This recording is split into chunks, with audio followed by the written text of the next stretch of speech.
ایک افواہ پھیلا دی گئی کہ سیدنا عثمان غنی رضی اللہ تعالیٰ عنہ کو شہید کر دیا گیا ہے۔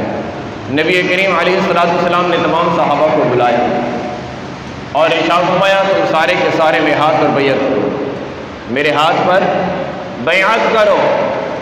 یا رسول اللہ کس چیز کی بیعت؟ ہم پہلے بیعت کر چکے ہیں کہ اللہ کے ساتھ کسی کو شریک نہیں ٹھہرائیں گے، ہم پہلے بیعت کر چکے ہیں، آپ اللہ کے آخری نبی ہیں، آپ کے بعد کوئی نبی نہیں ہوگا، ہم آپ کے ہاتھ پر بیعت کر چکے ہیں، اسلام کے لیے ہمارا مال، ہماری جان، ہماری اولاد سب کچھ حاضر ہے، یہ ابھی کی جو بیعت ہے یہ کس چیز کی ہے؟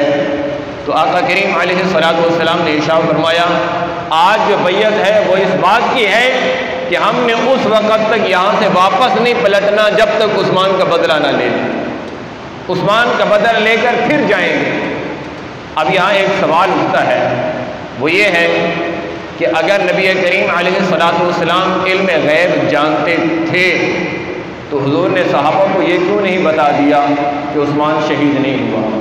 حضور نے تو صحابہ کو یہ کہا نا کہ میرے ہاتھ پر بیعت کرو، عثمان کا بدلہ لیں گے۔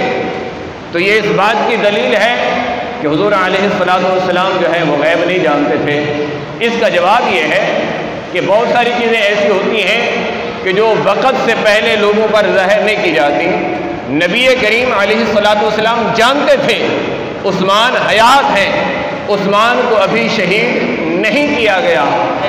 اللہ رب الجلال کو حضور علیہ السلام کا بیعت لینا اور صحابہ کرام علیہم رضوان کا بیعت کرنا، وہ بھی درخت کے نیچے، اتنا پسند آیا۔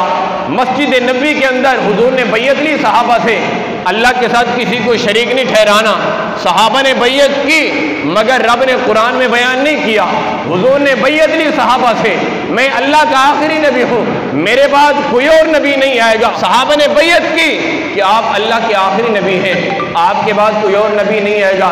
رب نے قرآن میں اس کو بھی بیان نہیں کیا، لیکن صلح حدیبیہ کے مقام پر نبی کریم صلی اللہ علیہ وآلہ وسلم نے جو صحابہ سے بیعت لی تو رب تعالیٰ نے قرآن کے اندر ذکر کیا، فرمایا لقد رضی اللہ عن المؤمنین اذ یبایعونک تحت الشجرہ۔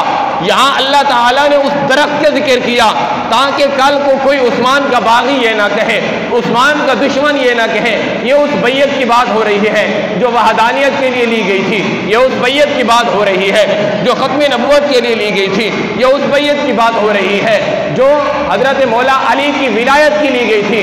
نہیں، اللہ تبارک و تعالیٰ نے وعدے فرما دیا، فرمایا اذ یبایعونک تحت الشجرہ، جب وہ درخت کے نیچے بیٹھے تھے اور عثمان کا بدلہ لینے کی بیعت کر رہے تھے، عثمان کا بدلہ لینے کی بیعت کر رہے تھے۔ اب بیعت کس بات کی ہوئی ہے؟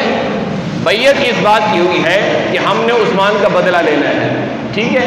جب سارے بیعت کر چکے اس کے بعد ہوا یہ ہے، نبی کریم علیہ السلام نے اپنا دست مبارک اوپر کیا اور اپنا دست مبارک اس کے اوپر رکھا اور فرمایا یہ عثمان کی بیعت ہے۔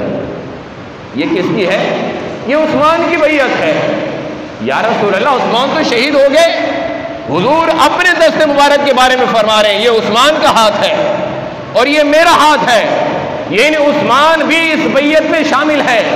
جس طرح بدر کے اندر عثمان اپنے گھر میں حضرت سیدہ رقیہ رضی اللہ تعالیٰ عنہ کی دیکھ بھال کر رہے تھے، آپ علیل تھیں، آپ بیمار تھیں، حضور نے فرمایا تم اپنی گھر والی کا خیال رکھو، تم بھی بدر والوں میں شامل رہو گے۔ اور بدر والوں کی مال غنیمت کی جب تقسیم ہوئی تو حضور نے برابر کا حصہ عثمان غنی کو بھی عطا کیا، اور جب اصحاب بدر کا نام لیا جاتا تو اصحاب بدر کے اندر عثمان غنی کا نام بھی شامل تھا، حالانکہ حضرت عثمان غنی بدر میں موجود نہیں تھے۔ اب یہاں بیعت رضوان کے موقع پر جو درخت کے نیچے ہو رہی ہے، جس کا تذکرہ رب قرآن میں کر رہا ہے، رب نے فرمایا تحقیق اللہ ان ایمان والوں سے راضی ہو گیا جنہوں نے درخت کے نیچے بیٹھ کر بیعت کی، تو اب اس کے اندر یعنی رب عثمان سے بھی راضی ہو گیا ہے، کیونکہ حضور علیہ السلام کا وہ دست مبارک جس کے بارے میں حضور فرما رہے ہیں یہ عثمان کا ہاتھ ہے۔ پھر اپنے ہاتھ کے اوپر حضور نے دوسرا اپنا ہاتھ رکھا، فرمایا یہ میرا ہاتھ ہے، یہ عثمان کی بیعت ہو رہی ہے۔ رب ذوالجلال نے قرآن نازل فرما دیا، فرمایا محبوب ید اللہ فوق ایدیہم، یہ آپ کا ہاتھ نہیں ہے، یہ اللہ کا ہاتھ ہے، یہ آپ کا ہاتھ نہیں ہے، یہ اللہ کا ہاتھ ہے۔ یعنی عثمان غنی کی جو بیعت ہو رہی ہے وہ اللہ کے ہاتھ پر ہو رہی ہے، تحت شجرہ کے نیچے جو بیعت ہو رہی ہے، جو بیعت رضوان ہو رہی ہے، اللہ سے بیعت ہو رہی ہے۔ یعنی اہل ایمان مسلمان اللہ کے ہاتھ پر اللہ کی شان کے مطابق بیعت کر رہے ہیں کہ ہم دین اسلام کی سربلندی کے لیے سب کچھ کرنے کے لیے تیار ہیں۔